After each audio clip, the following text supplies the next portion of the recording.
الرحيم. السلام عليكم ورحمة الله تعالى وبركاته. واش راكم اخواتي؟ ان شاء الله تكونوا لاباس. ان شاء الله على فيديو تاع اليوم تلقاكم بصحة وعافية. اليوم جبت لكم وصفة البسبوسة. ممكن تحبوا تخدموها في سهرات رمضان، ما لا راني سهلت عليكم المهمة وجبت لكم بسبوسة ممكن تكون مغايرة للبسبوسة اللي مولفين نديروها، وراكم تتبعوا معايا المقادير. عندي 4 بيضات كاملين، وراني سبقت حطيت الملح هنا على خاطر خفت لا ننساه. نديرو كاس الا اصبع سكر، خاطر ما من بعد رانا راح نديرو لها الشربات يجيكم حلوه بزاف. نقصوا قيس اصبع هكا سكر حرش. نخلطوا شويه حتى يذوب لنا شويه السكر ونزيدوا الباقي المكونات.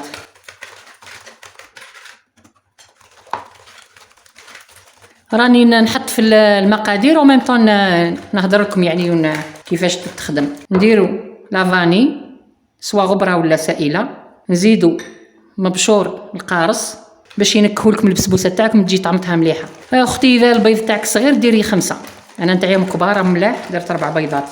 خلطي مليح حتى يذوب السكر تاعك مليح. البسبوسه هذه راهي محبوبه بزاف في شهر رمضان، يعني في ساير الايام كامل، واش هو في شهر رمضان نعطيوها شويه اهميه اكثر، على خاطر نحبوا ننوعوا في السهريات تاعنا، ساعه قلب اللوز، ساعه بسبوسه، ساعه زلابيه، كل مره كيفاش. بقاي حركي حركي حركي مليح حتى تحسي باللي السكر تاعك راهو ذاب، باش تبداي تكملي المقادير الاخرين. دركا نزيدو نكيلو بنفس الكاس، نديرو الزيت. شوفي وين وصلنا هنا في الحد هذا، بنفس الكاس اللي كيلنا به السكر نكملو به الزيت والحليب. دوك تشوفي نزيدو نحركو،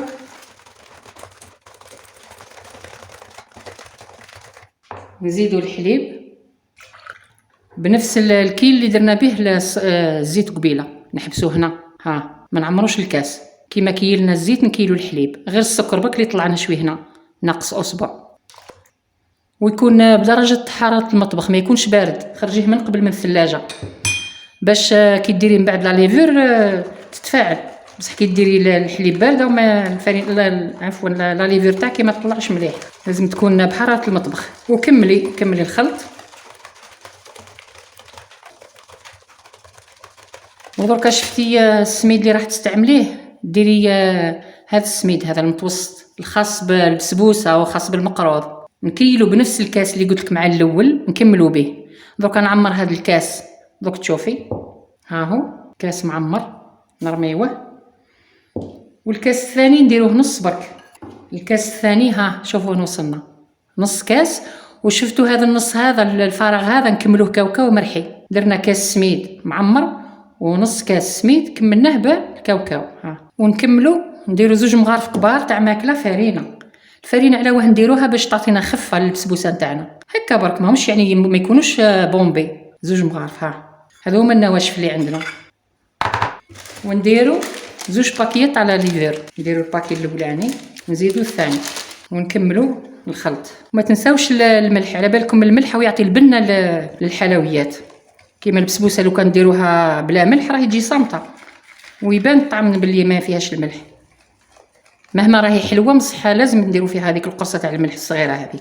دروك نجيبو السنيوه اللي راح نديرو فيها. السنيوات هذوك المدورين تاع الفور هذوك تاع بكري، هذه هي السنيوه تاعنا راح نفرغوا فيها الخليط.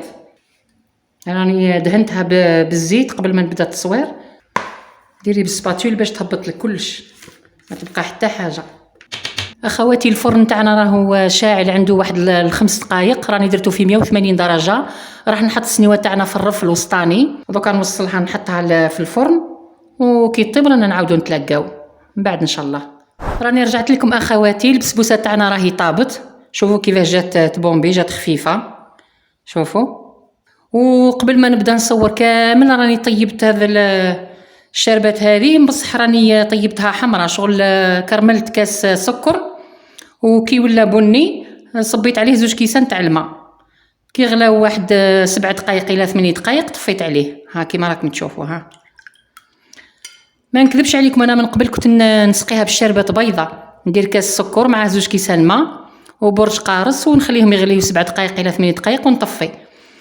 بصح كي جربت الطريقه هذه تاع السكر كي نكرملو كيما راهو بهذا الشكل، عاد تعجبني الطريقه هذه ما نكذبش عليكم، وليت نديرها ديما. دركا مادام البسبوسه تاعنا راهي سخونه وهذا الشربات تاعي راهي بارده، دوك نبدا نسقي فيها، نصبو كامل على البسبوسه هذه.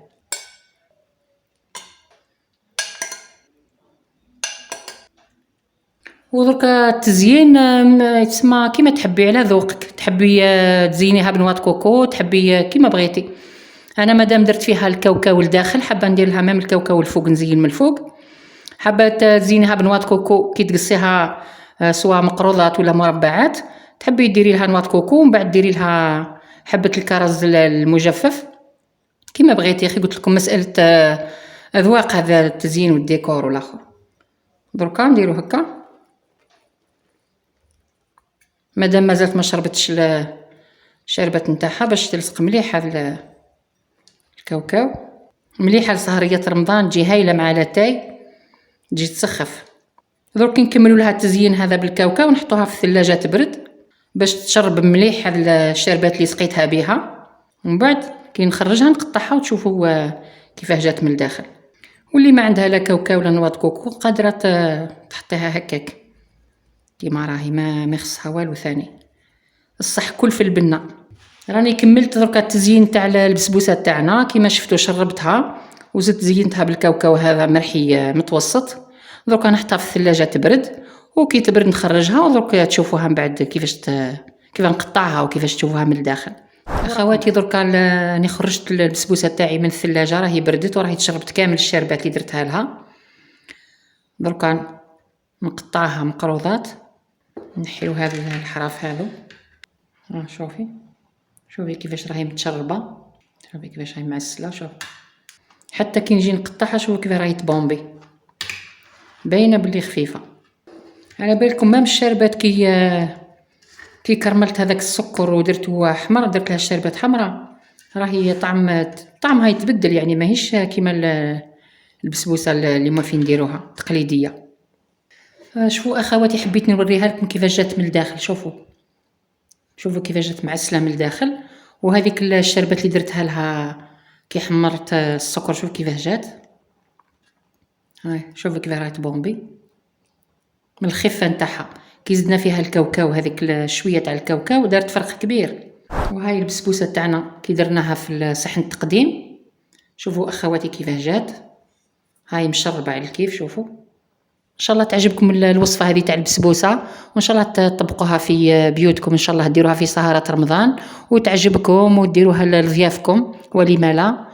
ما بقى لي ما نقول لكم غير استودعكم الله الذي لا تضيع ودائعه، والسلام عليكم ورحمه الله تعالى وبركاته.